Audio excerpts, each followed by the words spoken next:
Israel turned over 5 Palestinian prisoners and the remains of 45 other Palestinians on Monday after Hamas returned the remains of 3 Israeli soldiers. The exchange is considered another step forward in the tenuous ceasefire, despite accusations that both Israel and Hamas are undermining the truce. Last week, the Israeli Defense Forces carried out airstrikes, killing more than 100 Palestinians, which Israel says was in response to an attack in Rafah city that killed a soldier. Meanwhile, the World Food Programme says aid groups are in a race against time to get enough food into Gaza. In 3.5 weeks since the ceasefire, WFP has brought 20,000 metric tons of food assistance. That's roughly half what we need to be able to meet the food needs of the people in Gaza. To deliver at scale, WFP needs all crossings to be open, especially those in the north. For more now on the humanitarian crisis in Gaza, we turn to Dr. Mustafa Barghouti. He's the founder and leader of the Palestinian National Initiative and the president of the Palestinian Medical Relief Society. He joins us from Ramallah. Dr. Barghouti, thanks so much for joining us. There have been many reports over the past few weeks that Israel continues to block aid getting into Gaza, including food and medical supplies. There's also been reports that Israel continues to block reconstruction materials getting into Gaza as well. What is your assessment of the current humanitarian situation there? The current humanitarian situation is very bad. There are at least 100,000 children who suffer from malnutrition, and there is no sufficient supplies to deal with their problem. There are at least 13,000 injured people who need immediate medical evacuation or immediate medical surgeries that are not available in Gaza. All MRI machines in Gaza have been destroyed. A whole 2.2 million people are lacking a single MRI machine. And on top of that, Israel is restricting the humanitarian supply. Actually, Israel is violating the ceasefire agreement in so many ways. But one of the violations is that it is allowing only 24% of the amount of aid that should get into Gaza. Instead of 600 trucks that Israel should be allowing, they are allowing only 145 trucks daily, although we all know now that the need of Gaza is 1,000 trucks daily. But it's not just the quantity. Out of all the trucks that got into Gaza, the more than 3,000, not only 4 trucks were allowed to carry medical material and medications. And that's why our medical provision system is suffering a lot. First, because Israel, in the last month of the war, bombarded most of our health centers and medical clinics. But also, in addition to that, now we have very serious shortage of medications, medical material, and most importantly, medical equipment. As you said, they're not allowing heavy machinery to get rid of the rubble. We're talking about 55 million tons of rubble all over Gaza that needs to be removed. And there is an estimate of at least 10,000 people who are still under the rubble, and nobody can get to them. Now, as you point out, there are only a limited number of trucks being allowed into Gaza, and as the official from the World Food Programme pointed out, that the crossing points into Gaza remain closed, especially that crossing point between Egypt and Gaza. Are these violations of the ceasefire? Yes, of course. Israel has violated the ceasefire agreement up till now 128 times since it was established on the 10th of October. During that period of time, Israel killed up till now no less than 230 Palestinians, including no less than 87 children. And on an average of 10 Palestinians killed every day. That's during the ceasefire.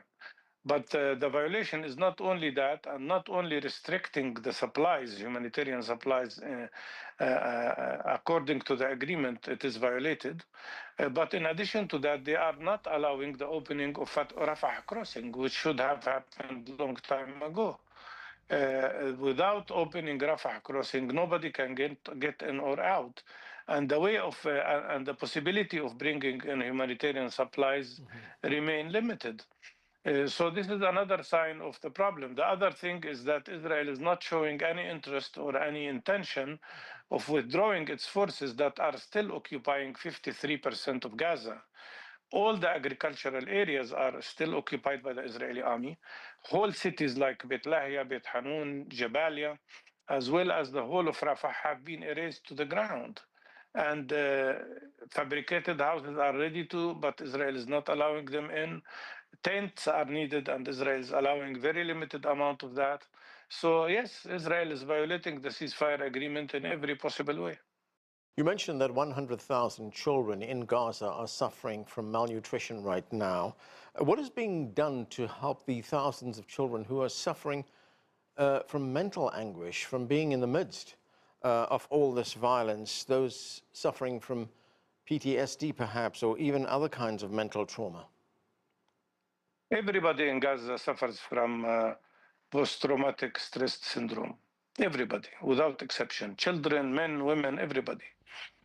We are trying our best. We have, as medical relief, we have now 80 medical teams working in Gaza, providing care to approximately 200,000 people every month. And in every team, we have a psychosocial supporter. There are other health institutions that are providing psychosocial support, but that is very difficult given the fact that people don't have homes. Most of the people are in the streets. Most of the people are living in tents. In Gaza City, Israel made sure to destroy all the infrastructure, and that's why the main problem now in Gaza City is lack of water. And of course, the children who suffer from malnutrition don't receive proper nutrition up till now, sorry, as well as the pregnant women. We have about 60,000 pregnant women who have serious problems because of lack of food, lack of vitamins, lack of medical care. And we try to deal with all of that with everything we have. But believe me, the stress, you can't solve the problem of the stress because the stress is going on. Yeah. So we try to alleviate as much as we can, but the best way of removing the stress is to improve the humanitarian life of the people in Gaza. I want to turn now to the occupied West Bank. The United Nations says October is on track to be the most violent month since it began tracking violence perpetrated by Israeli Jewish settlers in 2013. According to the latest UN figures, there have been at least 126 Israeli settler attacks on 70 Palestinian towns and villages during the olive harvest season. Olive trees as well as saplings have been destroyed as well. What can you tell us about this? What we deal with here is the Israeli army first, the occupation army, which attacks Palestinian communities constantly. They have already conducted more than 20,000 arrests against Palestinian civilians. And they've already killed more than 1,000 Palestinians in the last 2 years in the West Bank. But on top of that, the worst thing is that the Israeli government provided weapons to the gangs of terrorist settlers. And these settlers carry their guns given by the Israeli army and move around attacking Palestinian communities. They burn houses, they burn cars, they destroy vehicles. And then they have, during the last few months, they uprooted no less than 48,000 trees, Palestinian trees, mostly olive trees. And these settler terrorists are everywhere in the West Bank, attacking Palestinian communities. They have prevented, basically, the harvest of the most important agricultural product in Palestine, which is olive trees and olive oils. So this is what we are subjected to. And these settlers themselves have been responsible for killing at least 35 Palestinians so far. Nobody speaks about disarming these settlers. Nobody speaks about providing protection to the Palestinian civilian population. We don't have an army to protect ourselves. We don't have even a police force to protect us. The Palestinian Authority is supposed to provide security to the Israelis, but not to Palestinians, which is the most strange thing, that you ask the occupied people to provide protection to their occupiers without being able to protect their people from the same occupiers. So this is the dilemma. We have a mixture of settler terrorists, army, working jointly, frequently, and attacking jointly, frequently, the Palestinian communities. And Israel has confiscated in the last 2 years no less than 16% of the land of the West Bank, and have built no less than 22 new illegal settlements and 111 settlement new outposts. This is the reality of what's happening. It's a government that can only be described as a fascist government conducting all these fascist policies against civilian population of the West Bank that have no protection whatsoever. Dr. Mustafa Barghouti, thank you for joining us. Thank you. For more on the fragile ceasefire and what comes next, let's bring in our panel. Joining us from Cairo, Egypt, is Mohamed Higazy. He's a former Egyptian ambassador to Germany and former Egyptian assistant foreign minister. Here with us in the studio is Khalil Sayegh. He's a political analyst and executive director of the Agora initiative. And Sara Yael Hirschhorn is a historian at the University of Haifa and fellow with the Jewish People's Policy Institute. She joins us from Jerusalem. Thanks, everyone, for being with us. Sara, as we just heard, more Palestinians have been killed since that ceasefire was announced, and the latest reports tell us that Israel continued shelling in Gaza on Tuesday. There are reports in the New Yorker citing American and Israeli officials which indicate that Prime Minister Benjamin Netanyahu may be trying to end or undermine the current ceasefire. Israel says that Hamas has attacked Israeli occupation forces in Gaza. Here is Prime Minister Netanyahu. Let's listen to him. The entire issue of risk to our forces, my directive is unequivocal. If there is an attempt to harm our forces, we will strike both those who attack and their organization to protect our forces. We are determined about it. We do report to our American friends, but we do not ask for their permission. This needs to be understood because I hear many things that are simply not true. We maintain the ultimate security responsibility, and we will not make concessions on it. So, Sara, how fragile is this ceasefire right now? Look, I think the ceasefire has been incredibly fragile from the very start, and every day and week that passes continues to undermine the possibility for this to continue over the long term. We should recall also that there have been various violations of the ceasefire by Hamas. They were supposed to return the fallen bodies of hostages, most of whom who were killed on October 7th, and their bodies taken to Gaza. Those remaining 8 hostages who are still there were all killed on the October 7th, and their bodies, very callously dragged into Gaza by a terrorist organization. We're supposed to be returned within 72 hours, and now we are 3 weeks into that 3-day period. So we're very far behind schedule of what the ceasefire was initially supposed to be, the stage of the ceasefire we were meant to be in. We were supposed to be moving to the next stage of the ceasefire by now, but because the bodies have not been returned, and also because Hamas has killed now 3 soldiers, and supposedly there is a core of Hamas terrorists inside a tunnel that is trapped between the civilian part of Gaza and the zone that Israel is now occupying, and there's fears for how that situation may play out. We're in a very precarious situation. It's also very clear that Hamas has no intent to disarm or to disband its leadership. It spent the last 3 weeks consolidating its power, operating openly in the street, stealing humanitarian aid trucks, gunning down its own dissidents. So I don't really think that the ceasefire has legs to continue on at this point because there just doesn't seem to be the will or the intent to move on to the next phase. Furthermore, it's just the United States really, which is supposed to bring a UN Security Council resolution about the future of the civilian areas of Gaza to the floor very, very shortly, doesn't really have a plan for what's going to happen here. With the absence of Israeli boots on the ground, who indeed is going to be there to to monitor and essentially effectuate this ceasefire agreement. It doesn't seem that the United States certainly isn't willing to put its own soldiers there, and it hasn't found an Arab or Muslim partner, or not less even, I guess the Palestinian Authority, which might have been the first or most obvious option to monitor this situation. So I really don't see how we move forward here. We seem to be in a kind of a very shaky homeostasis, and at some point this, I believe, will shatter.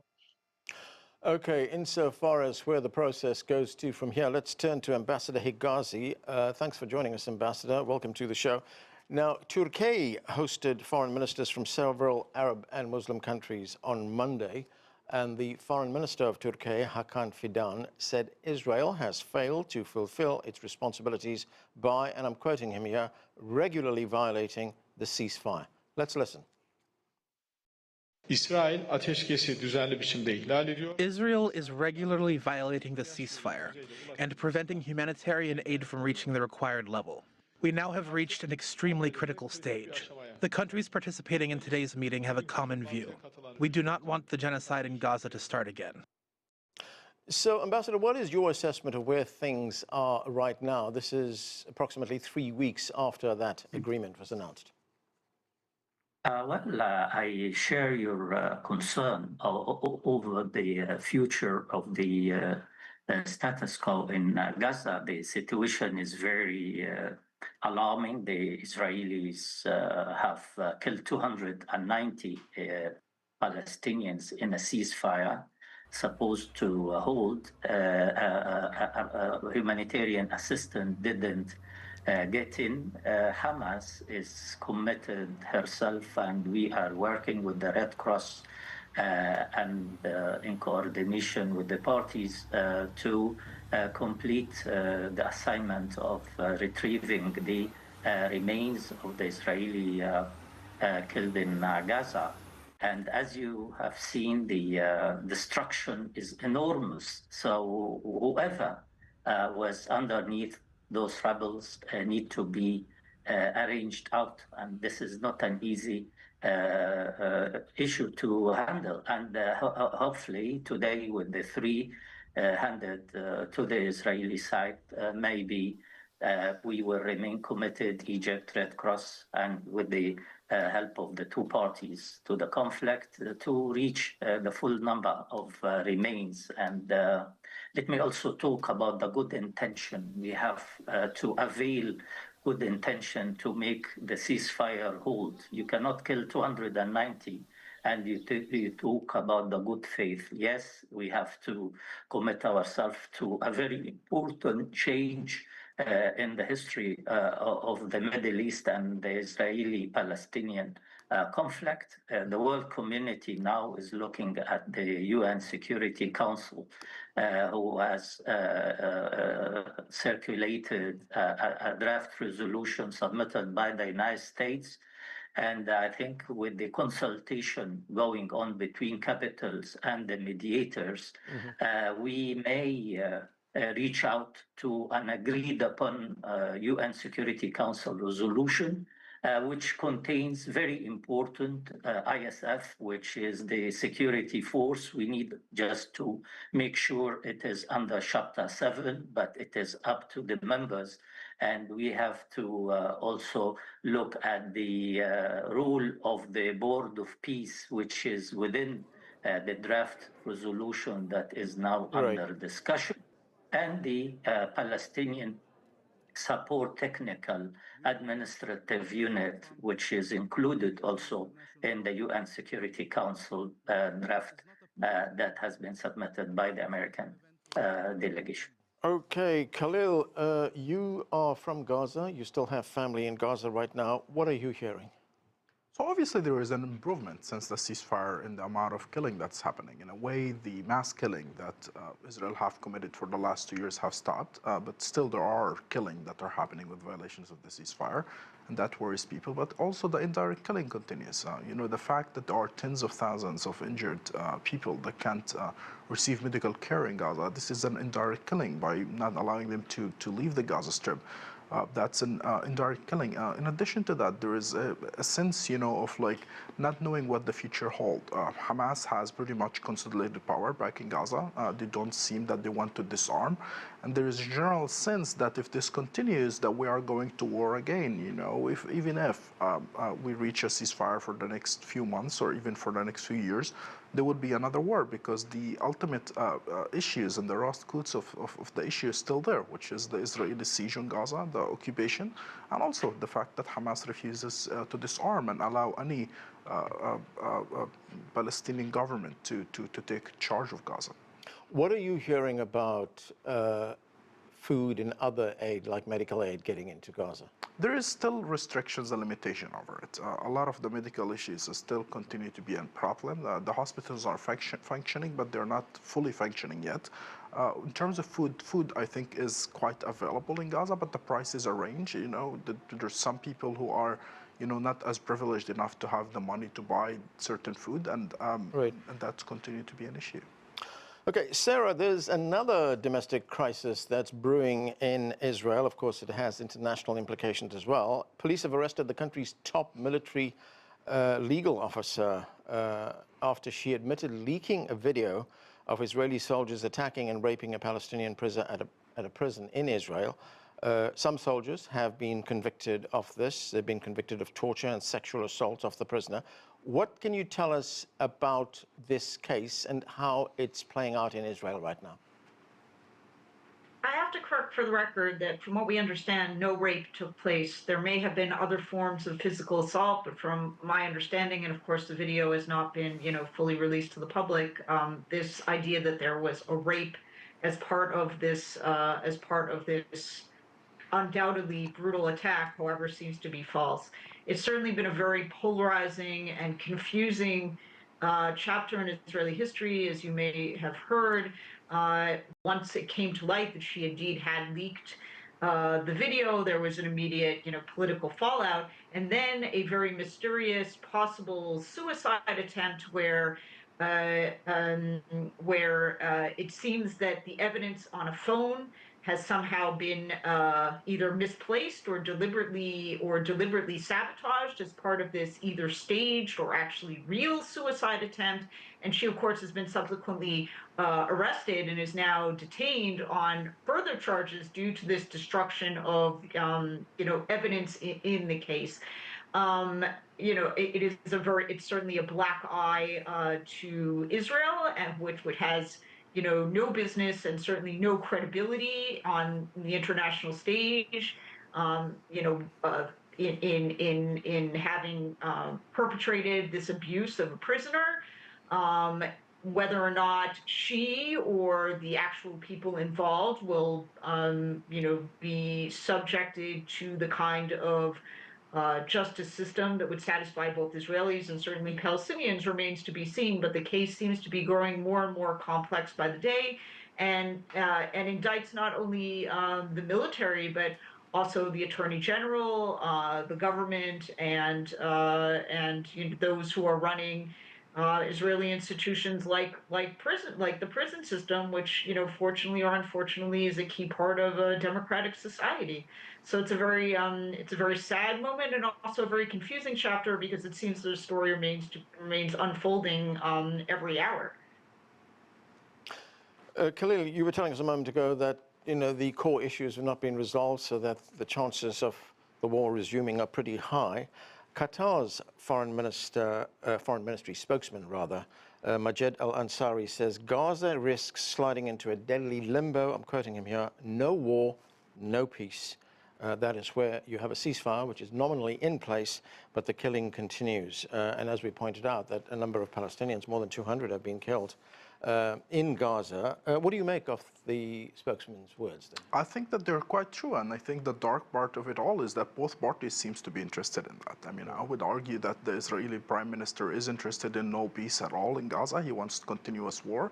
He can't, he for 2 years he rejected any possibilities for really dismantling Hamas and replacing it with the Palestinian Authority in Gaza. And Hamas seems very interested in staying in power. Obviously, they prefer peace. They don't want to fight Israel right now. But but they want to stay there. They want to rearm, build their tunnels again, etc. And that's not an option that the Israelis will give it to them. And if it's between disarming Hamas and Hamas leaving and continuous of a state of no war, no peace, Hamas would choose that. Hamas would rather rule a Gaza that is city of tents than leave the political scene. And that is very obvious situation. And all the talk about, Security Council resolution that will pass and security forces that comes to Gaza, etc., doesn't seem to have details on how to deal with it. We've seen Hamas saying very clearly we wouldn't allow any security forces to the areas that Hamas controls. They're welcome to come beyond the yellow line, etc. And all these questions need to be answered. The issue is, I think, again, is we had a whole 2 years to have a solution, and it's the Israelis who've rejected over and over again to have any role for the Palestinian Authority to replace Hamas in Gaza. Okay, Ambassador Higazy, Egypt has, of course, played a key role in the formulation of this ceasefire agreement, if I could call it that, the one that was announced 3 weeks ago. And then we have the Egyptian president, Abdel Fattah el-Sisi. He recently met with European leaders and signed a memorandum of understanding that's worth over $4 billion in financial investments. What came out of those talks as far as Gaza is concerned? Well, Europe is a very important partner, particularly in the forthcoming summit that we will call for reconstruction of Gaza. And allow me to add to the two arguments we heard that it's not about Israel and Hamas anymore. It is about the international community and a roadmap put by President Trump that the parties are working hard, including Hamas, the PAA, and Israel, along with the moderators and the whole community, including Europe, which is an important partner historically and practically to the history and to the future of the situation in Palestine. I think we have to understand that we have a roadmap, we have a plan, and this plan is a framework agreement, framework that requires all parties to put their talent and negotiation skills to reach out to fulfill each of its points. It is not a detailed roadmap, but a roadmap that is very clearly defined the current challenges, which is the exchange wars of the presidents and the remains, moving to the second phase, which we will lead it to the Security Council and trying to establish a legal framework through a UN Security Council resolution. Okay. Sara, I've just got a few seconds left, but I want to get your view on this. Do you believe that Israel and the United States are on the same page when it comes to moving to phase 2? Because reports here in Washington indicate that Israel's current government is not keen to move to phase 2. I agree that I don't think they're keen to move to phase 2, but fundamentally, I think the Netanyahu administration understands that it can't lose the support of the United States. And if the Trump administration has, put this ceasefire into place and believes in it and is putting its weight behind it, that it can't cross the U.S. government, and certainly not the Trump administration, which has been one of the most friendly U.S. administrations towards Israel. So regardless of what Netanyahu would ideally like to do, I think Trump will have the final say. Okay, and that's where we have to leave it. Thanks to all of you for being with us. That's it for this edition of The Heat. I'm Anand Naidu in Washington.